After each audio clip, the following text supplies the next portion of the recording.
Akkam jirtu nagaa keessanii jiruuf jireenyi badhaadhaa ani nagaa kootti galata waaqayyoo ta'u dibooraadha. Baga nagaadhaan gara keematuuf chaanaalii dhuftan namoonni na duuka turtan yaada keessan naaf furtan ulfaadhaa galatoomaan isiniin jechuu barbaada. Akkasumallee namoonni chaanaalii kanaaf haaraa taatan baga nagaadhaan dhuftanii keematuuf chaanaaliin afaan Oromoo barsiisuu irratti chaanaalii xiyyeeffatudha. Afaan Oromoo, afaan Amaariffaan, afaan Oromoo, afaan Ingiliffaan akkasumallee afaan Oromootiin viidiyoolee hedduu ni argattu jechuudha.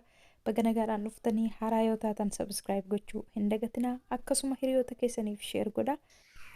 Duratti qubeewwan afaan Oromoo walii wajjiniin ilaallee jirra. Amma immoo qubeewwan afaan Oromoo kanniiniin akkamitti sagaleewwan uumamuu akka isaan danda'an, akkamitti jechoota uumuu akka dandeenyu walii wajjiniin ilaalla jechuudha. Na waliin turtii gaarii.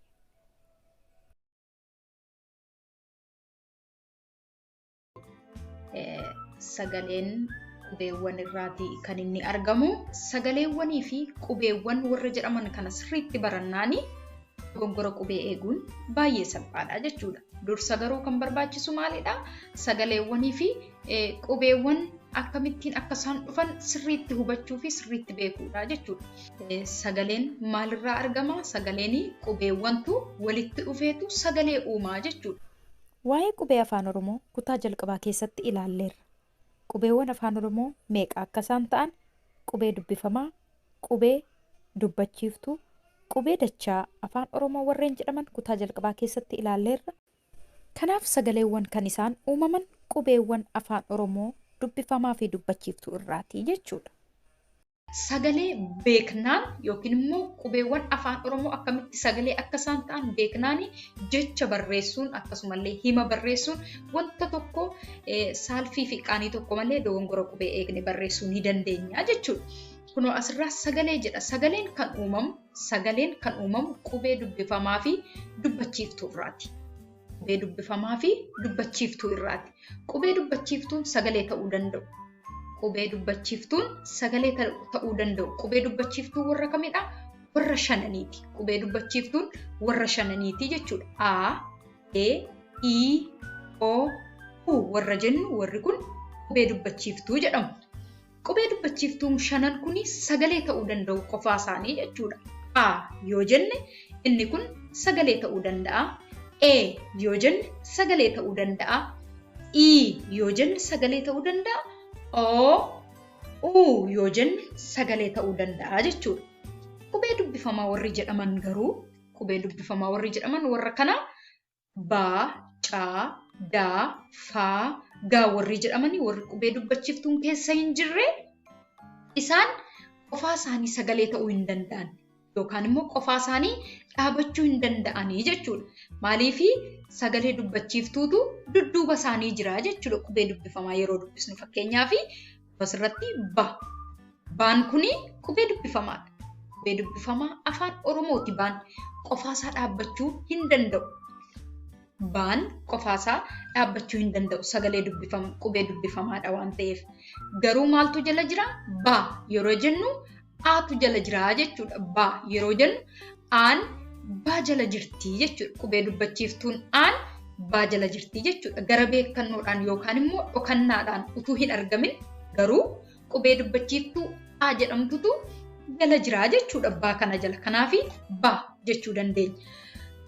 Garuu qubee dubbifamaan qofaasaa dhaabbachuu hin danda'u. Kana sirriitti hubachuu qabna. Dubbachiiftuutu dudduuba isaa jira jechuudha. Kana beekuu qabna jechuudha. Sagalee bakka lamatti qoonnee ilaalla. Sagalee bakka lamatti qoonnee ilaalla. Isaanis sagalee dheeraa fi sagalee gabaabaa jennee bakka lamatti qoonnee ilaallaa jechuudha. Sagalee dheerinnii fi gabaabinni sagalee qubee dubbachiiftuu irratti hundaa'a. Dheerinnii fi gabaabinni sagalee qubee dubbachiiftuu irratti hundaa'a. Sagaleen kun dheeraadha yookaan immoo sagaleen kun gabaabaadha jechuudhaa fi maalirratti hundoofna? Qubee dubbachiiftuu irratti hundoofna jechuudha. Qubee dubbachiiftuu ilaaluu qabna.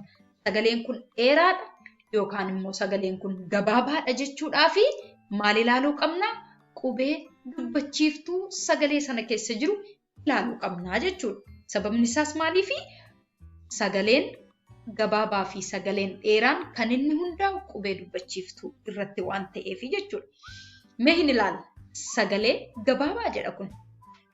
Sagalee gabaabaan dubbachiiftuu tokko qofaan uumamu. Sagalee gabaabaadha kun kan nuti jennu dubbachiiftuu tokko qofaa of keessaa yoo qabaate sagaleen kun gabaabaadha jennaa jechuudha. A tokko, E tokko, I tokko, O tokko, U tokko qofaa yoo of keessaa qabaate sagalee gabaabaadha jechuu dandeenya jechuudha. Akkasumas immoo sagalee gabaabaan hafuura gabaabaadhaan dubbifamu. Sagalee gabaabaan dubbachiiftuu tokko akkasumas immoo hafuura gabaabaadhaan dubbifamaa jechuudha. Mee fakkeenya walii wajjiniin haa ilaallu. Kuni fakkeenya sagalee gabaabaati. Warroonni asirratti argitan kuni fakkeenya sagalee gabaabaati. Maal jedha kuni? Ba. Hafuura gabaabaadhaa fi qubee dubbachiiftuu tokko. A, ba. Kuni maal jedhaa? Ba. Hafuura gabaabaa of keessaa baafna jechuudha. Sagalee gabaabaa uumuudhaaf. Akkasuma immoo qubee dubbachiiftuun tokkotu jira. A tokko jechuudha. A tokko. Da. A tokko. Fa. A tokko. Ga. A tokko. Kan maalidhaa? Dubbachiiftuudha. Dubbachiiftuu tokko duwwaatu argamaa jechuudha sagaleewwan kana keessatti. Sagaleewwan kana keessatti dubbachiiftuu tokko qofaatu argama. Akkasumas immoo yeroo dubbifnu A, ba jennee dubbisuu qabna. Fakkeenyaaf ba isa jedhu kana baa fi A tokkotu of keessaa qabaa jechuudha. Sagaleen kun qubee dubbifamaa ba tokko, qubee dubbachiiftuu A tokko jechuudha. Sagalee kana baa jennee dubbisuu hin dandeenyu. Sagalee kana baa jennee dubbisuu hin dandeenyu. Sababni isaa maaliif? Dubbachiiftuu tokko qofaatu keessa jira waan ta'eef jechuudha. Inni ittaan qubeen isheen kun maalidhaa? Qubeen isheen kun E. Qubeen isheen kun Eedha. Kanaafuu baa tokkoo fi E tokkotu jira iddoo kanaa jechuudha. Kanaaf sagaleen kun maal ta'a? Sagalee gabaabaadhaa, hafuura gabaabaadhaan dubbifnaa jechuudha. B, E, D, F, G jenneetu dubbisnaa jechuudha. B, C, D, F, G yeroo dubbifamu hafuura gabaabaadhaan dubbachiiftuu tokko of keessaa waan qabuuf. Bo, O, Do, Fo, Go, Bu, U, Du, Fu, Gu. Warroonni kuni sagaleewwan gabaabaa jedhamu.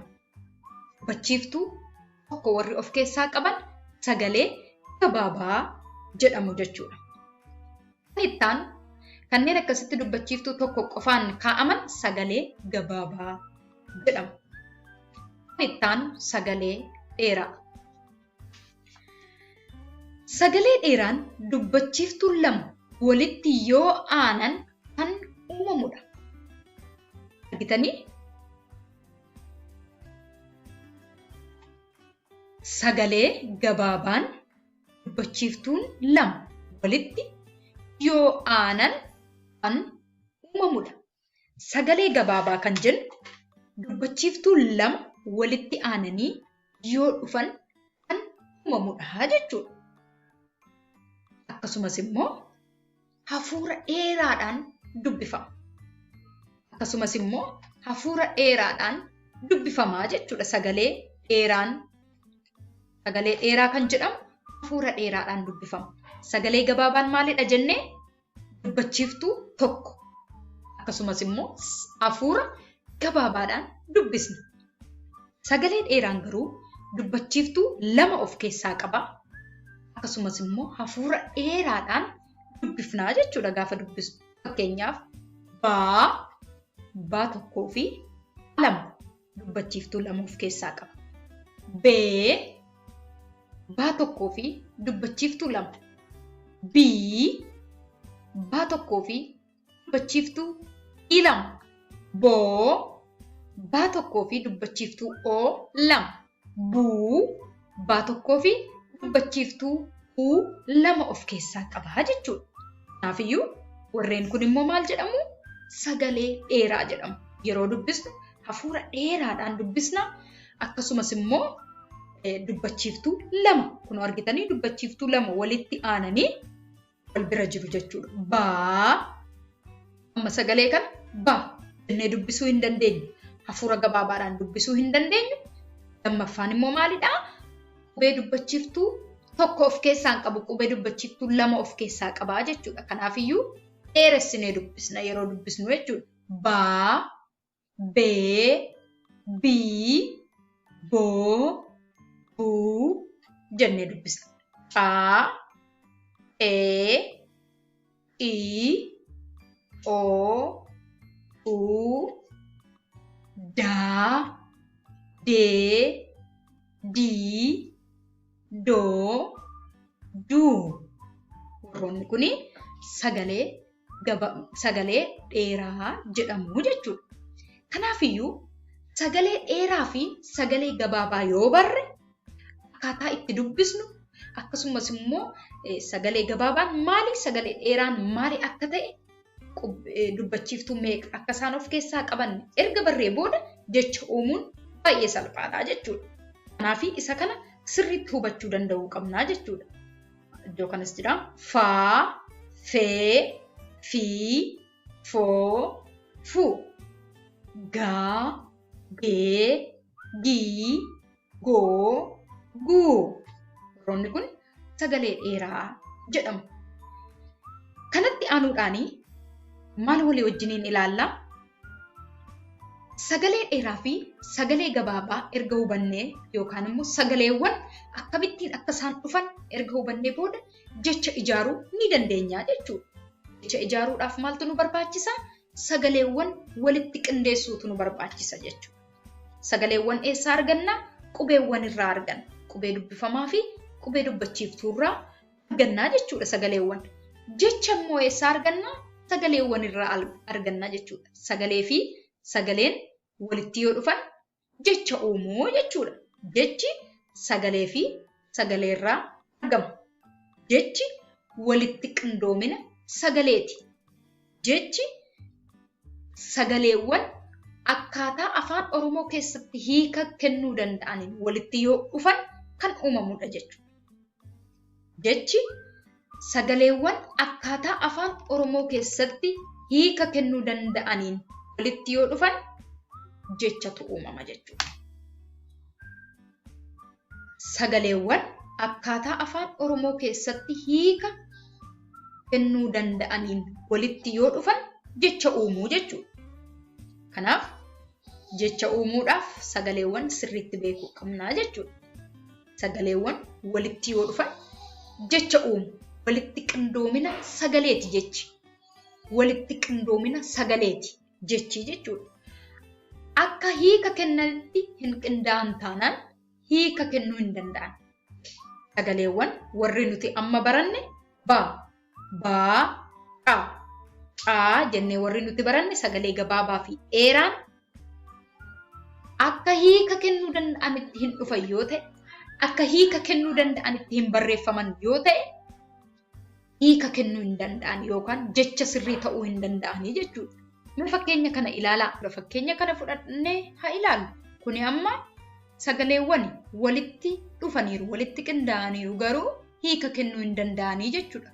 Kana dubbisuu hin dandeenyu. Sababni isaas hiika nuu kennuu hin danda'u. Akka hiika kennutti hin uumamne jechuudha. Akka hiika kennutti hin qindoofne jechuudha. Kanaafi kana jecha jennee dubbisuu hin dandeenyu jechuudha. Kuni jecha ta'uu hin danda'u jechuudha. Kanaafi sagaleewwan akka hiika qaban qofatti yoo walitti dhufan duwwaa hiika kennuu danda'u jechuudha. Fakkeenyaaf maa, aa, naa, aa. Kuni maal jedhaa? Mana. Mana jechuun jecha hiika qabudha jechuudha. Kanaaf sagaleewwan sagalee jechi mana jedhu sagalee maa jedhamuu fi sagalee naa jedhamu kan dubbachiiftuu fi dubbifamaa of keessaa qabu, kan dubbachiiftuu fi dubbifamaa of keessaa qabu walitti fidnee hiika arganna jechuudha. Jecha hiika nuuf kennu uumuu dandeenya jechuudha. Tole barnoonni keenya har'aa kana fakkaataa akka isin fayyade abdii guddaan qabaa.